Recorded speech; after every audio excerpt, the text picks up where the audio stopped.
This is the Friday, October 19th, 2018 version of the Market Plus segment. Joining us now is Ted Seifried. Ted, welcome back. Hey, thanks for having me. Ted, we didn't get to talk about cotton as we often have to throw it out during the main portion of the program, but I want to make sure we hit on it here in Market Plus. Yeah. Hurricane Florence, Hurricane Michael, we've seen those impacts now factored into the market. We lost 45 cents compared to this time last week. Yeah.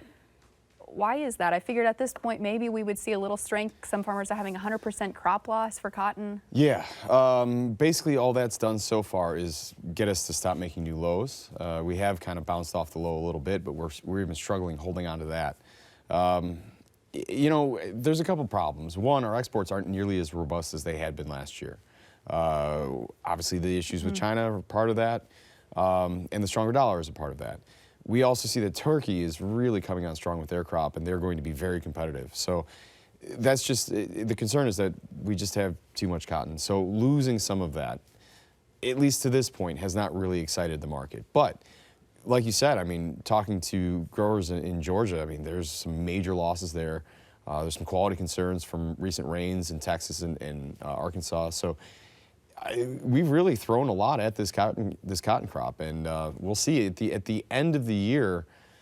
Maybe the balance sheet is quite a bit tighter than what the USDA is currently saying, and I think there is reason to maybe bottom cotton out and maybe move higher. But yeah, it's not a good sign that we haven't been able to get excited about the damage and destruction that has come from these weather issues that we've had, and the hurricanes in particular. A lot of producers in the South, I'm sure, are not excited by the markets and the news there. The other thing that's impacted producers in that area and across the U.S. is in the hog markets. Ted, let's talk first about some Hurricane Michael implications that we've seen since then. We're going to start here with a question. Dwayne in Britain, is it safe to buy December hogs? Hi, Dwayne. And so this is a question that he and I have been bouncing back and forth for the last 3 years. It's really more of a joke than anything else. And Dwayne, it would have been a few weeks ago, absolutely. And at this point, I think we're waiting for this pullback to come back towards us a little bit. Watch that gap. I know you're a technical trader as well. Watch that gap between 49 and 50. I think that's a good spot to look for a buy there. Are we going to close the gap? Ooh, well, that's a good question. You know, if we don't completely close the gap, that's actually really positive on the chart. I think we'll close the gap. It's been there long enough. So that's just part of technical trading, right? If you have a gap on a chart and you partially close it and then you bounce from there, that's actually a really rather bullish sign. I don't think we'll get something like that. I think we will close the gap, maybe overshoot it by just a little bit to see what's down there.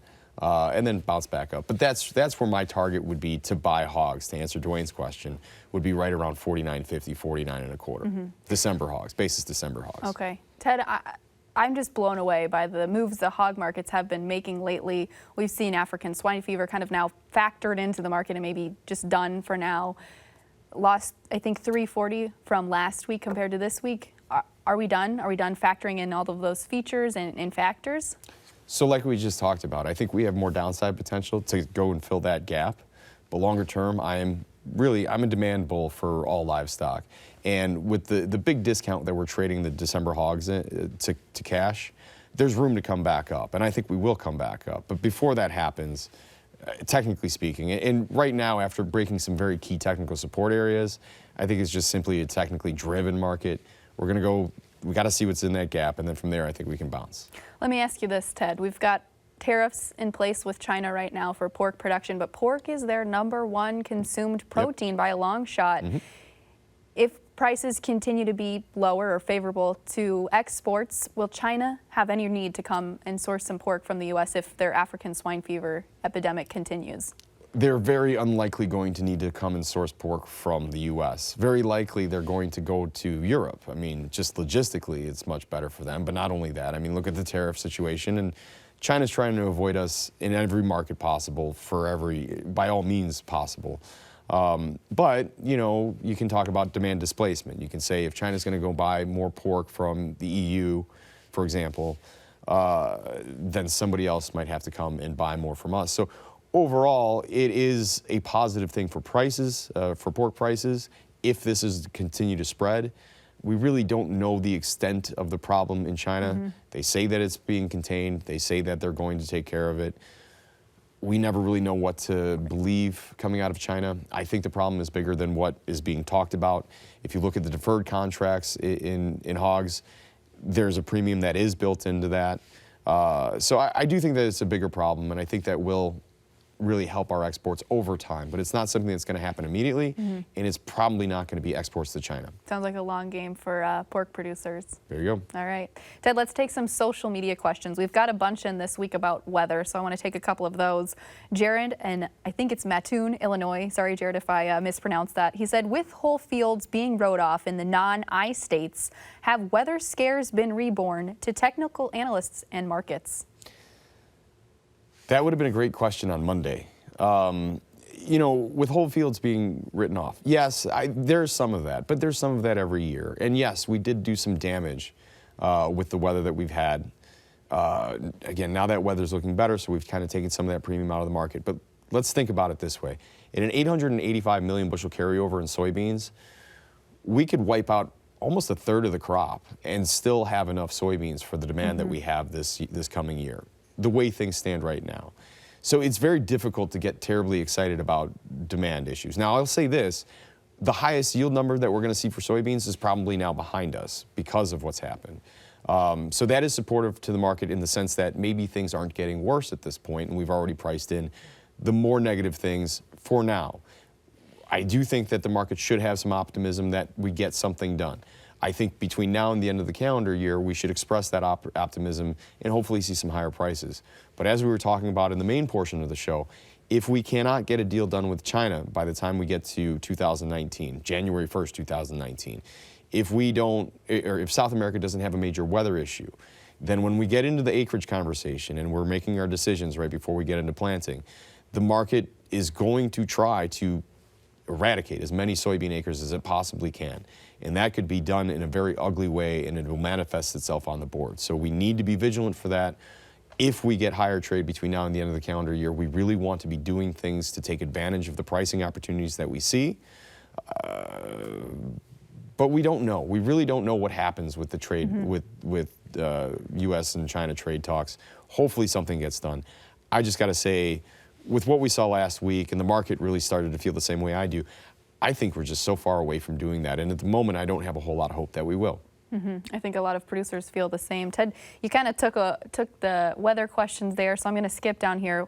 Final question for you, talking about acreage. You led me right in here. We've got Jeremy in Lanark, Illinois.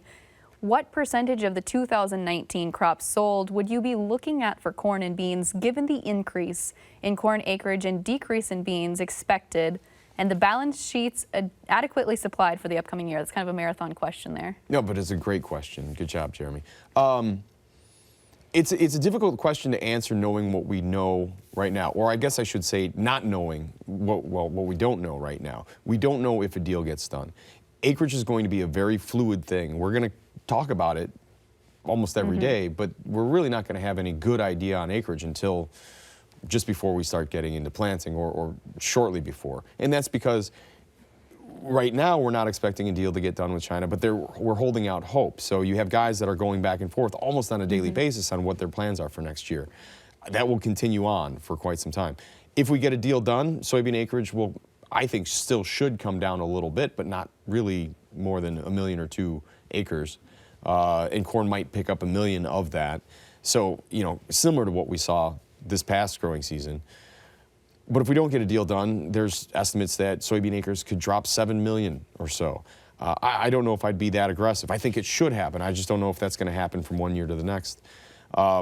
So that being said, and not knowing what we don't know, which is a lot right now, again, we have to be very vigilant. I'm asking my clients to be more aggressive on sales this year than normal. We're usually fairly aggressive. We usually use this sort of October through December timeframe to get a fair amount of our crop priced. A lot of times we're 25 to 30% sold in soybeans, and sometimes 30 to 40% sold in corn for the next coming crop by the end of the calendar year. This year, I think, first of all, you want to flip that. I think we need to be more aggressive on soybeans, but I would like to see guys 45 to 55, maybe upwards of 65% sold in soybeans by the end of the calendar year, and 30 to 40% sold in corn. But I also think it's very important to have reownership strategies in place so that if something does get done, or if there's And a problem with South price American weather, movement. we still want to have that upside potential. But we really need to be managing our risk to the downside. And I think the best way to do that right now is by using cash sales, forward contracts, hedge to arrives, and then using the board for your re-ownership or your potential strategies. All right. Ted Seifried, it's always a pleasure to have you on. Pleasure's mine, Delaney. Thanks for having me. Join us again next week when we'll explore how pumpkins are more than just for pie, and Naomi Bloom will join me at the Market to Market table. Until then, thanks for watching, listening, or reading. I'm Delaney Howell. Have a great week.